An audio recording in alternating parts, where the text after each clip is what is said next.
Humpback whales express themselves in many different ways. When the new whale season comes along and you drop the hydrophone in the beginning of the season and you hear the song and you're like, oh, and sometimes you'll go, wait, I remember that phrase from like 15 years ago. They do whoop a lot, and it's kind of like whoop, whoop, whoop, whoop.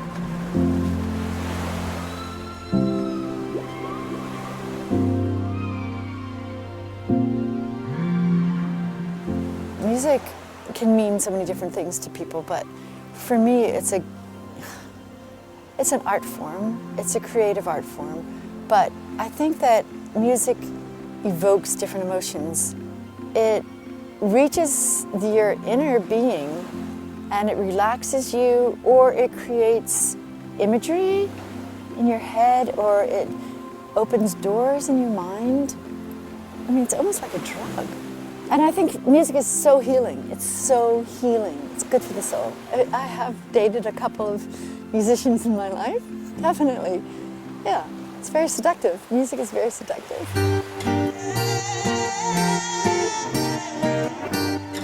The energy that I love to have flow when I make music or when I play music is the word synergy. It could be when I'm on stage, the energy of the crowd, the energy of me in the booth, multiplying and then coming to this kind of, this kind of emotion where, nothing else exists, a state of flow. And that's the same state of flow that I try to achieve in the studio, whether I'm working by myself or working with whales. The best creative process always happens when you're in that state of flow. When I was recording my radio show, I told the listeners that I had maybe the most surprising collaboration of my life so far, which was a song that I made together with the whales and whale sounds to have them sing on my track. It was maybe around the time when I bought my first single, which was Gigi D'Agostino, The Riddle. And I remember that I used to get home from school and sit in front of the TV, and you had a TV show called The Box where you can request music videos, and I would just wait and wait and wait until that specific song came on the TV, and that's how I spent my day. So I think that was the first time I was so captivated by a song that I just needed to hear it. So I know a lot of whale song by now after 28 years of recording it myself, but I think the whale song that affects me the most is 1964 Bermuda. And that's because when I was a kid, Frank Watlington played it for me. And he was kind of the mastermind. He recorded whale song and asked the fishermen what it was, and they said humpbacks. So that's how I got turned on when I was a little girl to whale song. And then National Geographic did an article on whales, and in the back they had a page that had a vinyl record, tiny little vinyl page, really, that you would tear out of your magazine and put on your record player. These are underwater sounds made by humpback whales as they pass near Bermuda in the spring. They were recorded through a hydrophone, which is a kind of underwater microphone. The water is very deep, and the sounds are echoing off the undersurfaces of waves and from the submarine canyons and ridges on the island slope. If you listened for a long time, you would hear that the sounds are organized into definite repeating patterns. So we call them songs, just as we refer to bird songs or frog songs. Unlike bird songs, humpback songs are very long, 6 to 30 minutes, and are strung together without pauses between them. They are probably the longest, loudest, and slowest songs in nature. And that was 1964, Bermuda. And every time I hear that song, it just makes me cry. It's so beautiful, and it just brings back my childhood, but also my first experience with whale song. Yeah, you can hear them singing.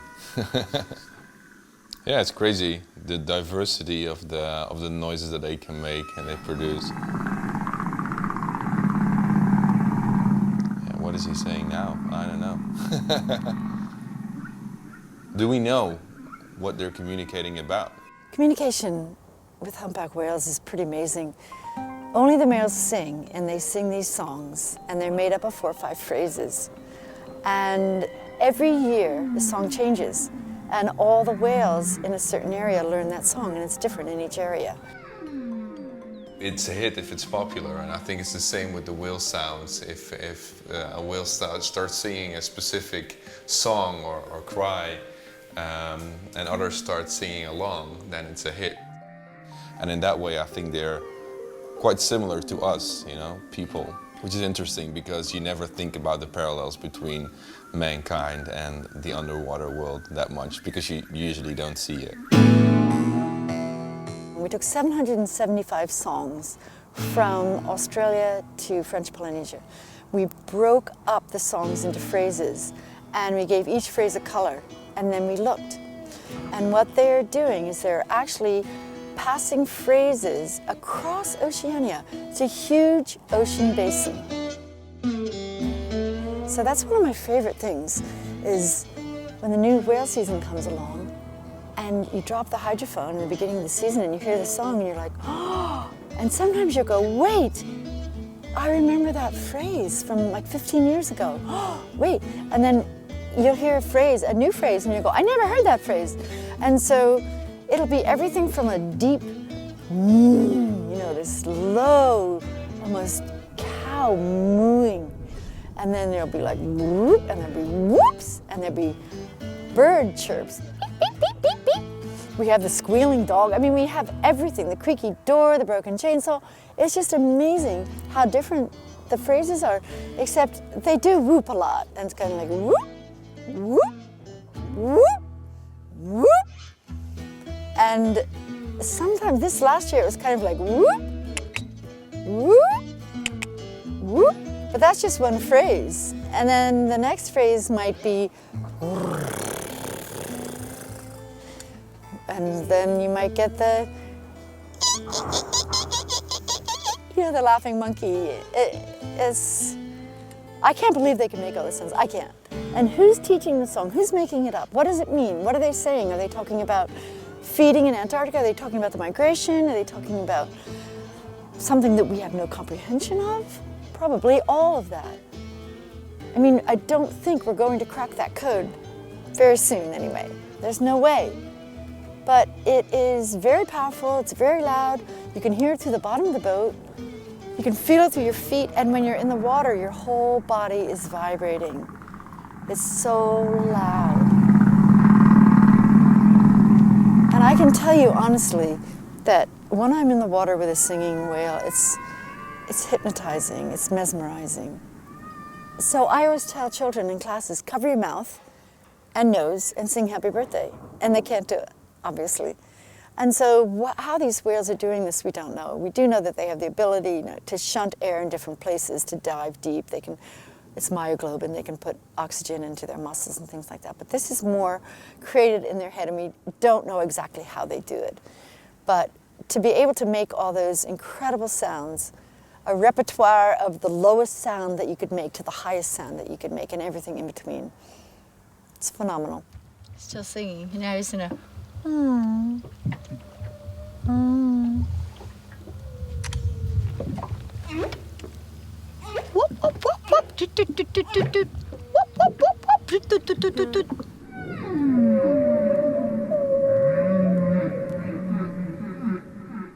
For me, music is all about emotion. It's about connecting people, and you know, this universal global language that we all understand. I've been everywhere around the world,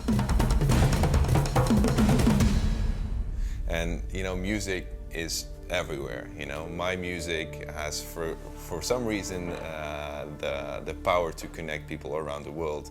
And now I think if we take the animal kingdom into account there as well, we can also connect animals to that world, and I think that's awesome. I would say now there's sounds, but we can make it into a song.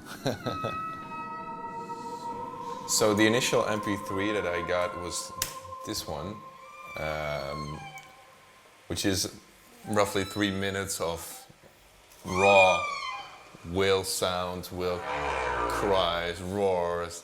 Sounds like a lion, right? So what I did with that is I kind of cut it up in lots of little pieces, and figured out what elements work best in what sections of the song. So this is the track that that's kind of like the basis of it. So as you can hear, I added some echo, I added some equalizers and stuff to make it a little bit more smooth. Then what I added here, some ocean waves, so people know what they're listening to. Some pianos, some pads.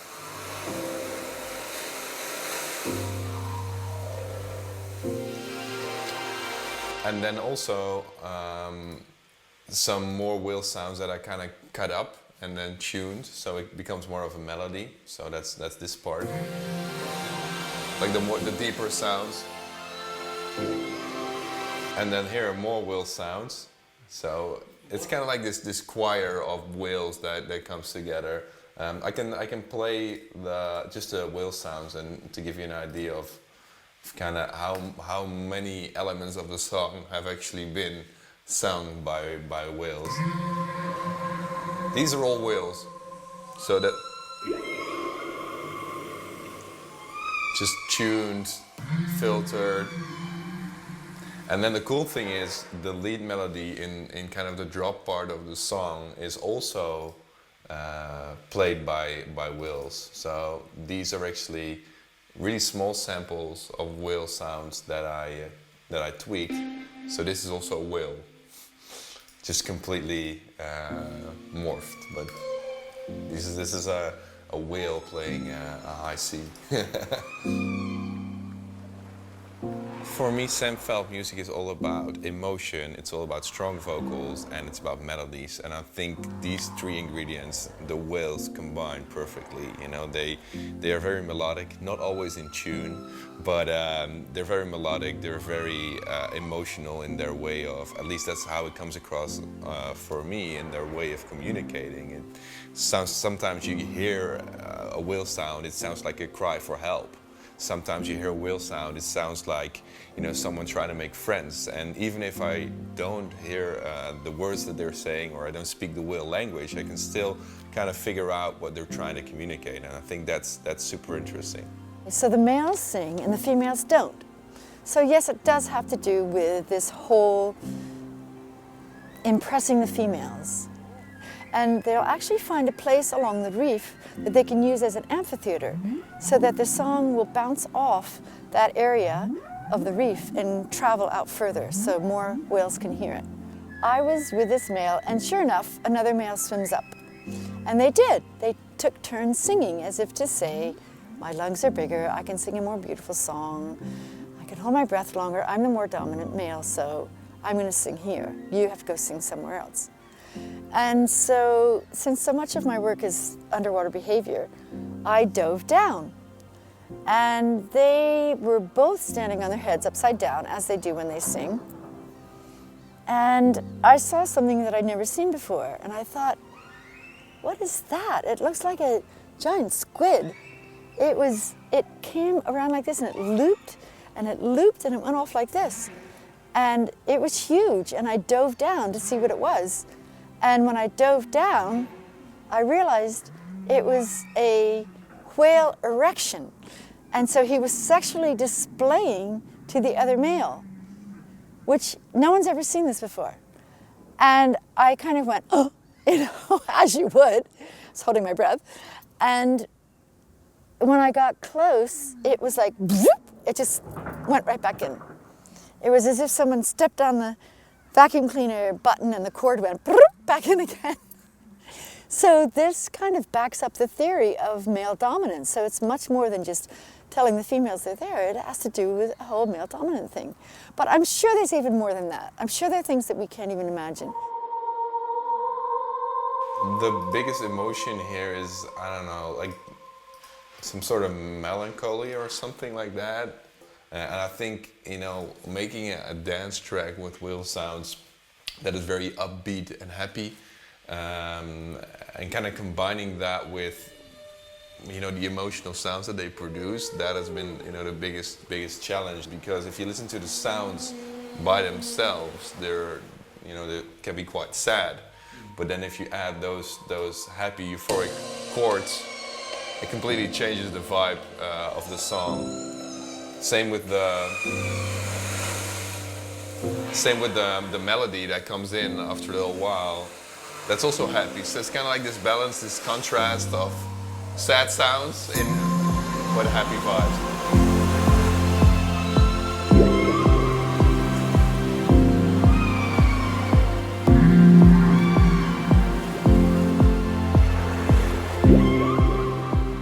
Humpback whales express themselves in many different ways, and yes, through vocalization, yes, through sound, through song, and yes, through body language too. Obviously, I mean, it's really interesting. I looked for about 15 years watching the males approach the females, and they will actually show off to the females, and then they will actually get a little frustrated and like maybe breach to show off and say, look, I'm really a dominant male, you should like me and you should mate with me. Or sometimes they get very frustrated and they just put their head down and they start to, whoa, you know, they sing this whole thing, but it sounds more like they're crying. It's really interesting. Obviously the song has to be in key, and the whales, they don't really care about that, they just sing. So it was a lot of tweaking in terms of getting them on the right pitch, the right note, the right tone. The lead melody, so that's this part that you can listen to here. That it's completely made up of whale samples. So it's not a software instrument, it's not something that the computer made, it's something that the whale made and that I played around with. It is the main part of the song, like the main instrumental hook line. So yeah, that's really exciting.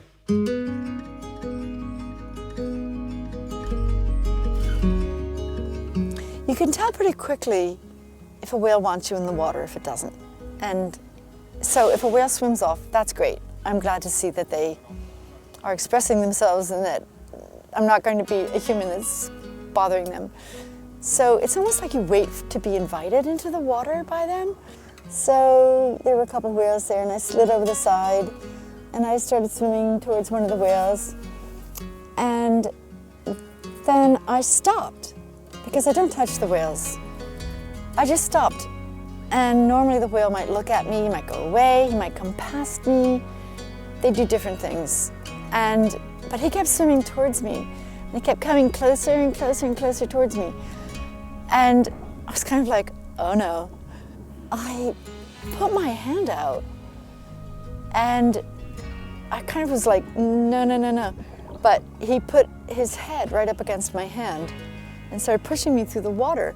And then he put his head underneath me. I was sitting on his head. I was thinking, oh my gosh. Okay, I always knew I was gonna die with a whale, but I didn't know it was going to be today. And so I'm sitting on the head of a whale.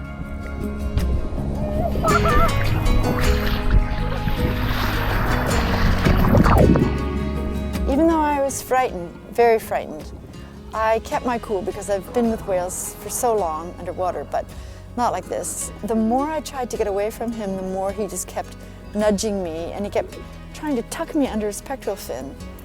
It's like a huge fat surfboard. And then, so I'd push myself over his pectoral fin so he couldn't hold me under because I would drown. And so then I would slide down his back and then I was just waiting for him to go poof with his tail fluke and then, you know, rupture organs, break bones, that's the end. But he didn't. I kind of pushed myself off, and because you can't push away 50,000 pounds, but you can push yourself away. And so that's what I kept trying to do, but no. And he wouldn't leave me alone. He just kept going in every possible position to push me. And then I was like, oh. And there was another whale. I thought it was a whale because it was huge. And then I just quickly noticed, oh my God, it's a tiger shark. It's the biggest tiger shark I've ever seen in my life. So I'm trying to get closer to the boat and the whale just came and pushed me the rest of the way to the boat. And as I jumped up on the back, my research assistant said, Nan, look, the whale. And the whale was like curved around me, right next to me, making sure I was okay. I'm sorry, I love you too. I love you too, I do. I love you. I just started crying because I started putting it all together. And it was just so amazing to me that this altruistic behavior that I've always talked about and seen with different animals had actually happened to a human, and that human was me. I was blown away. I mean, who gets hugged by a whale? And it was my birthday. Who gets hugged by a whale? Right, nobody. I think I've gotten 50,000 at least emails or messages, and it's really great because half of them are like, why are you surprised? You've been protecting the whales for almost 30 years, so they were just protecting you.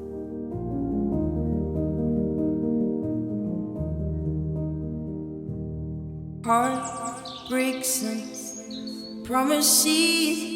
I'm all about music, I'm all about sustainability, being very aware of what we as humans do to our planet, what the impact is. So I started the Heartfelt Foundation as kind of a platform for myself at first to ask myself these questions. How can I keep touring? How can I keep doing the shows? But how can I do so in a more sustainable and conscious way? If we as humans would stop once our basic needs are met, I think the world will be a much healthier place for every organism that's on it. Sometimes you can just be in your boat and you'll be looking and looking and saying, oh my gosh, okay, well the whales left, I don't know where they are. And then you start the engine and then they go, they come up right next to you and you scream. And you can almost think they're going, oh. They really have a sense of humor. Everything is a remix. So everything is either made up of other parts, other ideas, other samples. Right now, the creative process that you have is molding all these different resources that you have.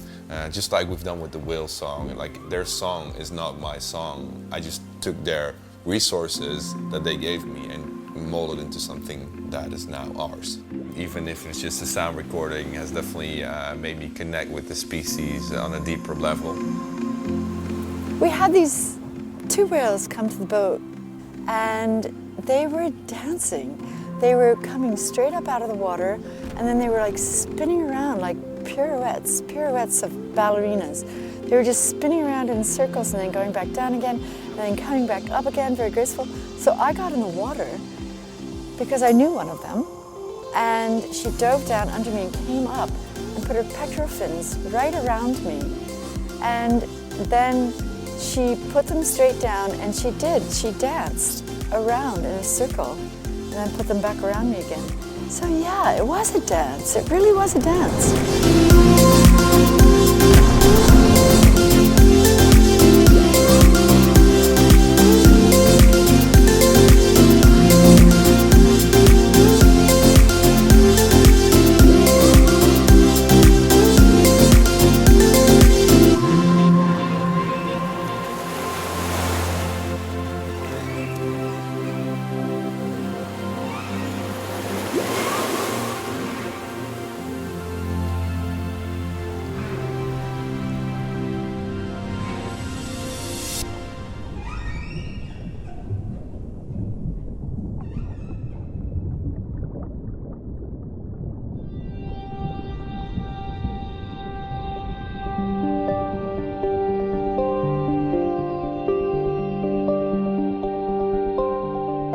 Do you know that